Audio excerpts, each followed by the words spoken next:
નમસ્કાર મિત્રો મારી સાથે અત્યારે જે ઊભા છે અફન્યાભાઈ ઈરમાભાઈ ગાવિત અને તે પોતે આ જે ચિત્ર છે એ ચિત્ર એમણે લખ્યું છે। હું આજે ડાંગ જિલ્લાના ખૂબ જ અંતરાળ વિસ્તારની અંદર આવ્યો છું કે બુરથડી ગામ છે અને લગભગ આ બુરથડી ગામની અંદર જે આ ફળિયું છે એ કુકણા સમાજનું છે અને એની બાજુમાં જ એક વારલી સમાજનું પણ ફળિયું આવેલું છે।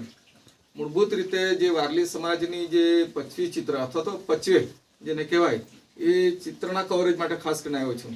વારલી સમાજની અંદર આજે બહુ જ્યારે આ સંશોધનના સંદર્ભમાં કહું તો વારલી સમાજમાં બહુ ઓછું અત્યારે જોવા મળી રહ્યું છે, પરંતુ કુકણા સમાજની અંદર આ જે પચવે કે પચવી ચિત્ર જેને કહેવાય એ આજે પણ અકબંધ છે ને, એટલે આપણી જે ડાંગની અસલ જે સંસ્કૃતિ કહેવાય એનું હસ્તાંતરણ આજે પણ અકબંધ છે એમ કહેવાય।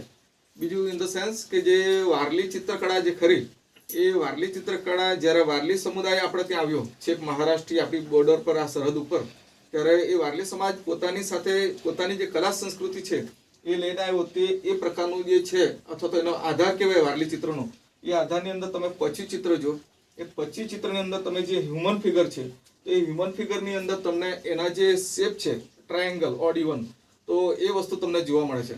તો આ પચી ચિત્ર ખાસ કરીને એમ કહેવાય કે નાગપંચમી આવે શ્રાવણ માસમાં, તો એ નાગપંચમીના દિવસે આ ચિત્ર દોરાય એવું કહેવાય છે। પરંતુ એક કદાચ આ તિથિ એવી હશે કે ચોમાસાનો પીરિયડ પૂરો થવા આવ્યો હોય અથવા તો એ લોકોનું જે ખેતરમાં ખેતીનું જે કામ છે એ લગભગ પૂરો થવા આવ્યું હોય અને ત્યાર પછી એટલે કે નાગપંચમી સુધીમાં લગભગ એ પૂરું થઈ જતું હોય।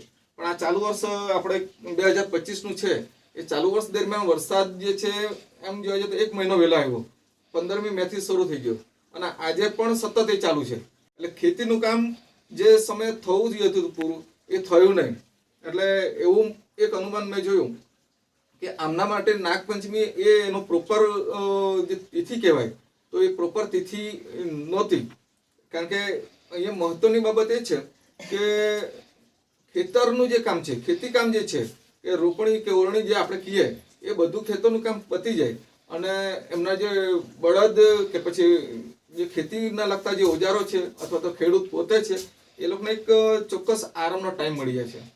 તો એ સમયમાં આ જે છે પચવી ચિત્ર બને અને એના માટે ગામના પોલીસ પટેલ, ગામના આગેવાન, ગામના જે ભગત હોય છે એ લોકો નક્કી કરે કે ભાઈ આપણે આ પચવે ક્યારે બનાવવું, પચવી ચિત્ર ક્યારે, એટલે કે એક તહેવાર છે, ચિત્ર મહત્વ નથી પરંતુ એ તહેવારના પ્રસંગના અનુરૂપ આ જે છે પચવી ચિત્ર બનતું હોય છે। અને ખાસ કરીને તમે અહીંયા આગળ જોશો તો આ ચિત્રની અંદર અહીંયા આગળ એમ કહેવાય કે સૂર્યદેવ છે, બીજા અર્થમાં એવું પણ કહેવાય કે મોખવલે એટલે કે જે ગલગોટા ફૂલ છે એ છે।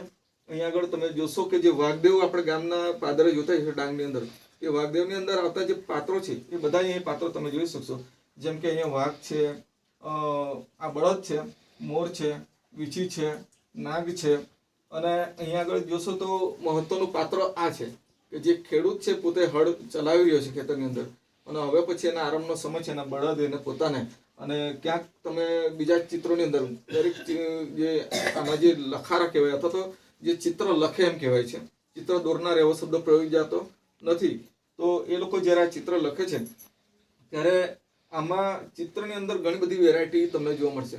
આ પાત્રો તો આ જ છે, પરંતુ ક્યાંક એવું દેખાય કે તમે આ જે હળ ચલાવતો ખેડૂત છે એની પાછળ એની પત્ની જે છે એનું માથે એના માટે રોટલા ખાવાનું લઈને જતી હોય એવું પણ ચિત્ર હોય, ક્યાંક એના 2-4 મજૂરિયા પણ અંદર બતાવ્યા હોય છે, ગાયનું જે ધણ હોય છે એ ચરાવતા ગોવાળિયા પણ હોય છે। તો આવું બધું ચિત્રની અંદર થોડું તમને એ જોવા મળશે। બીજી એક મહત્વની બાબત એ છે કે આ ચિત્રને સરહદ નથી, સરહદ બોર્ડર બનાવી નથી, ખુલ્લું છે, એટલે આમાં એમ કહેવાય મને લાગે કે અવકાશ ઘણો બધો છે। એટલે આ જે ચિત્ર છે બહુ કહેવાય કે આપણી ડાંગની સંસ્કૃતિ અને એ સંસ્કૃતિ જે વારલી સમાજ દ્વારા ચાલી રહેલી હતી એ કદાચ એ લોકો જે ભૂલી રહ્યા છે, એમની જે મૂળભૂત ચિત્ર જે છે વારલી ચિત્ર એ ભૂલી રહ્યા છે। એનો એક આધાર ડાંગની અંદર કહીએ તો આ પચવી ચિત્ર છે। તો આજે કુકણા સમાજ હસ્તાંતરણ કર્યો છે એટલે એ બાબત આનંદની છે કે ભાઈ કુકણા સમાજ આનું હસ્તાંતરણ કરી રહ્યા છે। તો આમ તમને અહીં થોડી આછી માહિતી આપવાનો પ્રયત્ન કર્યો છે, પરંતુ હવે પછી એને આપણા એક સાહિત્ય સ્વરૂપની અંદર લિખિત સ્વરૂપમાં હું આપને વધારે વિસ્તૃત માહિતી આપીશ। આશીષભાઈ શંકરભાઈ રાઉત અને એમણે ચિત્ર બનાવ્યું છે। આ પહેલા એવા વ્યક્તિ છે કે જે નવયુવાન છે, કે અત્યાર સુધી જેમણે પણ પચ્ચીચિત્ર બનાવ્યા છે એ વયોવૃદ્ધ હોય છે અને વડીલ હોય છે જેમને આ ચિત્ર બનાવ્યા. પરંતુ અહીંયા આગળ આનંદની વાત એ છે કે એક વડીલ પાસેથી એમણે હસ્તાંતરણ કરીને અહીંયા આગળ સરસ મજાનું જેને કહેવાય પચ્ચીચિત્ર એ તમે જોઈ શકો છો. બીજું કે ચિત્રની અંદર જે સ્પષ્ટતા કહેવાય અથવા તો આમ સુંદર જેનું રેખાંકન કહેવાય એવું સરસ મજાનું ચિત્ર તમે જોઈ શકો છો. આ છે આશીષભાઈ, આ સૂર્ય છે ને? સૂર્ય છે. આ શું છે? નાગ છે. આ વાઘ છે. વીંછી બરોબર છે. આ શું કરી રહ્યા છે? હા, હવે આ શું છે? સૂર્ય છે. અચ્છા, પહેલા આખું જે ચિત્ર છે એમાં સૌથી પહેલા શું બનાવવામાં આવે? પહેલા સૂર્ય બનાવવામાં આવે, પછી એવો કોઈ ક્રમ ખરો કે પછી સૂર્ય પછી આ જ બનાવવું પડે એવું ખરું? સૂર્ય પછી આ નાગબાપા બનાવવાનું. હા, પછી નાગબાપાને પછી આ ધામણ દેવ કહીને ધામણ, અને પછી આ વાઘ બનાવવાનું છે. પછી આ વીંછી બનાવવાનું. બરોબર છે. પછી કે આ ખેતર કરે છે એટલે ફળ આ એની ઘરવાળી છે. ઓકે, હા, એટલે આ ખેતરના રોટલા લઈ જાય છે. બરોબર. આભાર, થેન્ક યુ.